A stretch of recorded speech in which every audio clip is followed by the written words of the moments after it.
Danes je za Slovenijo prelomen dan. Obljubljam vam, da je konec s politiko delitev, zaničevanja, žalitev in strahu. Obljubljam vam dialog, povezovanje in spoštljivost do naših ljudi. Pred mano in nami so težke naloge. Verjamem pa, da bo za mano in nami boljša Slovenija. Spoštljiva, preudarna in mirna. Upam, da v to novo zgodbo koalicijski partnerji niso šli v žepu.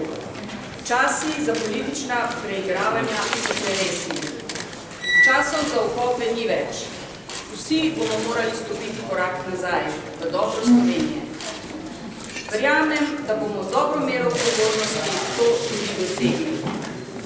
Morda res nisem star politični maček, morda sem politično naivna, a tega ne vidim kot svojo pomanjkljivost, temveč kot prednost, da imajo koalicijski partnerji za sogovornika osebo, ki z njimi ne bo preigravala in jih izigravala. V koalicijska pogajanja odhajam z iskrenimi nameni doseči dogovor za Slovenijo. Sedaj sem vse svoje službe upravljala odgovorno. Tako bom delala tudi kot predsednica vlade. Odgovorno, povezovalno in preudarno.